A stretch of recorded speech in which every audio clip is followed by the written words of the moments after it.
আসসালামু আলাইকুম ভিউয়ার্স, কেমন আছেন সবাই? তো বাংলাদেশ বনাম পাকিস্তানের মধ্যকার এশিয়া কাপের সুপার ফোরের ম্যাচ দেখতেছিলাম। তো বাংলাদেশ পাকিস্তানের কাছে 11 রানে পরাজিত হয়েছে এবং তাদের এশিয়া কাপের জার্নি এখানেই শেষ হয়ে গেছে। তো পাকিস্তান আজকের ম্যাচে জেতার ফলে তারা এশিয়া কাপের ফাইনালে পৌঁছে গেছে এবং তারা ভারতের সাথে এশিয়া কাপের ফাইনাল খেলবে।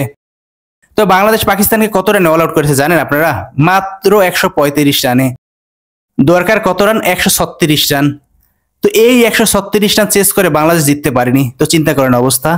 আপনি ক্রিকেট খেলতেছেন 20 বছর, 25 বছর, 30 বছর হয়ে গেছে, আর সেখানে আপনি মাত্র 136 রান চেস করে জিততে পারেন না, তাহলে খেলার দরকারটা কি রে ভাই?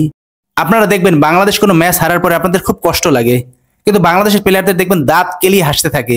এর কারণ কি আপনি জানেন? এর কারণ হচ্ছে ক্রিকেটটা আমরা দেখি শুধু ভালোবাসার জন্য, আর ক্রিকেট খেলে তারা কোটি কোটি টাকা ইনকাম করে। এক তাসকিনেরই মাসে বেতন হচ্ছে 10 লাখ টাকা। এর বাইরে ম্যাচ ফি তো আছেই। ওয়ান ডে ম্যাচ ফি 4 লাখ টাকা, টি-20-তে 2.5 লাখ এবং টেস্টে হচ্ছে 6 লাখ টাকা। অর্থাৎ আপনি ভালো খেলেন বা খারাপ খেলেন, আপনি মাসে লাখ লাখ টাকা ইজিলি ইনকাম করতে পারবেন। তো আপনার দরকারটা কি ভালো পারফরমেন্স করার? বাংলাদেশ টিমের মতো এত ফালতু দল পৃথিবীতে আর কোনো দল নেই।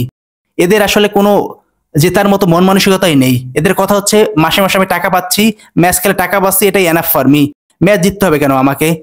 আপনি চিন্তা করেন 136 রান, এই রান যদি চেস করে আপনি না জিততে পারেন, তাহলে আপনার ক্রিকেট খেলার দরকারটা কি ভাই? বাংলাদেশের ফ্যানদেরকে বারবার কেন এত কষ্ট দেওয়ার দরকার কি আপনাদের? আমরা হচ্ছি ফ্যানরা বেহায়া, আমরা এত চেষ্টা করি এই বাংলাদেশের ফালতু খেলা দেখবো না, তারপরও আমাদের কিসের টানে আবার সেই আমাদের টেলিভিশন সেটের সামনে বসতে হয়, আমার বুঝে আসে না। আমরা ফ্যানরা হচ্ছে এদের চেয়ে হাজার গুণে বেহায়া। এরা তো লক্ষ লক্ষ কোটি কোটি টাকা ইনকাম করতেছে, এদের সিকিউরিটা লাইফ করতেছে, আর আমরা কি পাচ্ছি? আমরা কিছুই পাচ্ছি না।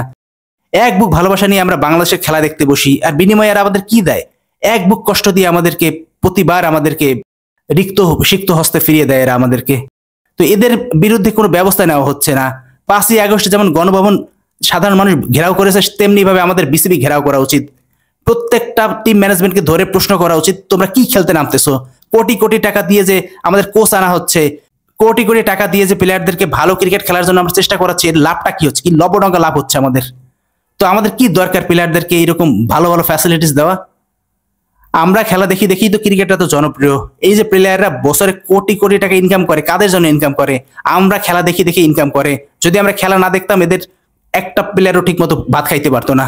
আমরা খেলা দেখি দেখি এর আজকে স্টার, এর আজকে কোটি কোটি টাকা ইনকাম করতেছে। তো ফ্যানদের প্রতি এদের কোনো দায়বদ্ধতা নাই? ফ্যানরা যে এক বুক আশা নিয়ে খেলা দেখতে বসে, এমন হয়তো বাংলাদেশ বোলিং খারাপ করছে, মানা যেত যে বাংলাদেশ হেরে গেছে ম্যাচটা, কিন্তু এটা কি খেলছে বাংলাদেশ? 136 রান, এই রান আপনি চেস করে জিততে পারবেন না, তাহলে কি দরকার আপনার ক্রিকেট খেলার ভাই? যারা খেলা দেখছেন তারা জানেন যে বাংলাদেশ ব্যাটিং এ একেবারে বাজে ব্যাটিং করেছে। হয়তো 11 রানে পরাজিত হয়েছে দেখে আপনার কাছে ছোট মার্জিন মনে হচ্ছে, বাট যারা খেলা দেখেছে তারা জানে কি ফালতু এরা ব্যাটিং করেছে। প্রত্যেকটা প্লেয়ার শর্ট খেলতে গিয়ে আউট হয়েছে। কি দরকার ভাই তোমার এখানে শর্ট খেলার? তোমার রান দরকার হচ্ছে মাত্র 136 রান, তুমি সিঙ্গেল ডাবল নাও, ইজিলি ম্যাচ জিতে যাও। তুমি সেটাও পারতেছো না, তাহলে কি দরকার তোমার ক্রিকেট খেলার? তুমি লক্ষ লক্ষ টাকা মাসে নেবা আর ফ্যানদের সাথে ভন্ডামি করবে, এসব কোথায় পাইছো তোমরা ভাই? তো ভিউয়ার্স, আমার আসলে কথা বলার মতো ভাষা খুঁজে পাচ্ছি না, আমি কি বলবো? এত কষ্ট, মানে কিভাবে প্রকাশ করবো আপনাদের সাথে? তো ভিউয়ার্স, আমি ভাষায় প্রকাশ করতে পারতেছি না আমার কেমন লাগতেছে এই ম্যাচটা দেখে। তো আমি আর কিছু বলতে চাচ্ছি না, আজকের ভিডিও এখানে শেষ করছি। আল্লাহ হাফিজ।